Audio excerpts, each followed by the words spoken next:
Hi, Pat O'Connor, Blackwood Family Enterprise Services, back again with another question for Tom Deans. This time we talked about the do-it-yourselfers, the folks that perhaps take matters in their own hands and feel they can write their own will or buy the kit from the stationery store. So we talked about, Tom, about the importance of getting professional help and guidance in preparing these important documents. Tom, with wills, we've talked about before, there's a lot of folks out there that are DIY types. We joke about through COVID here, a lot of people learn how to cut their own hair, and that's not a good thing necessarily. So what would you say to people that have that feeling that they don't need to see a professional to help them with these important documents?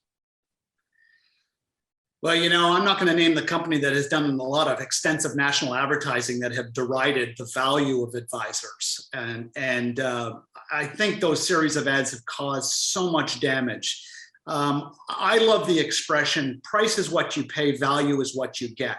And when we reduce complex matters like estate planning to a fee, and we deride the value that an advisor provides, I'll tell you right now, if you're a business owner, for example, and you're going to try to do business succession planning or estate planning by yourself, good luck with that. There are so many moving parts in an estate plan, whether it's legal, accounting, structuring, conversations, managing expectations, managing employees' expectations, managing family members. Is fair equal? Is equal fair? There is so much. In fact, I would argue that what I'm describing is not news to anyone.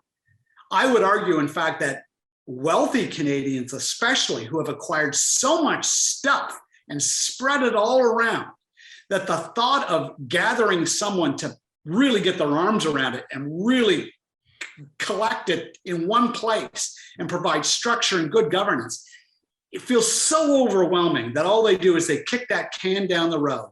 And they leave their problems and mess and tax liabilities for other people to deal with when they're not here. And I'm quick to remind those people that they will be remembered, just not fondly. It's a choice. It's a choice. It's someone in Winnipeg will die today, or Calgary. Well, many business owners across this country today will die without a will, or leave a will that is so badly outdated, maybe their executor has died, like whatever it is, they are going to leave such chaos and confusion that they will be remembered and not fondly. But it's a choice. It's a choice to really be mindful that the decisions we make today, decisions like working with an advisor like yourself, is really essential to building extraordinary legacies. Thanks, Tom. Tom, in your first book, Every Family's Business, you make a strong point about around this feeling out there that we need to gift a business or gift shares to your children. And you and your family had a different process. Could you expand on that and why your approach to in the book is something that you have certainly spoke around the world about?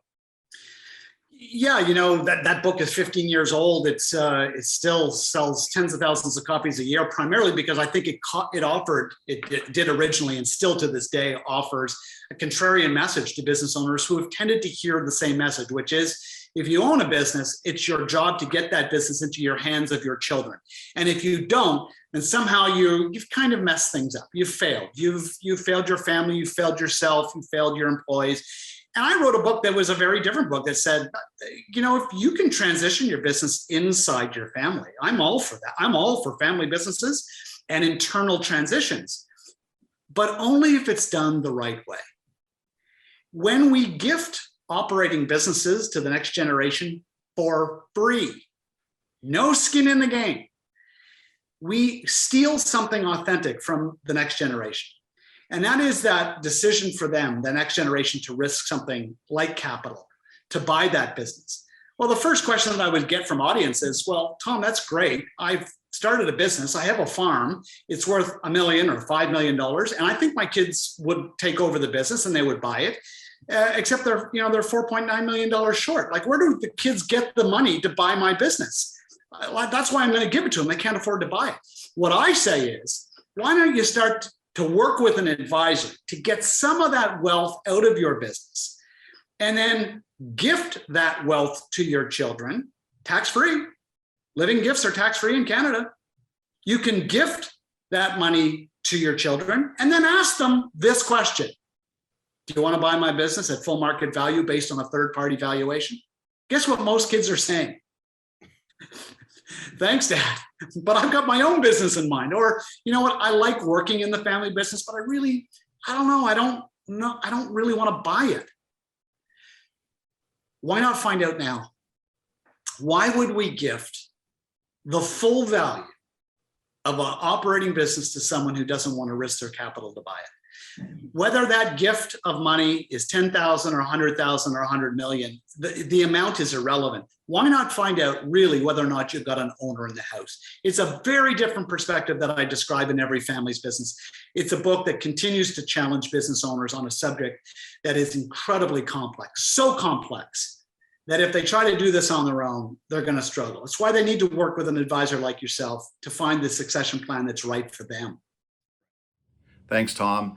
Certainly the do-it-yourself approach may be important in a last-minute pinch for a holograph approach, but not one long-term that's going to provide the best outcome. Thanks for your insights, Tom.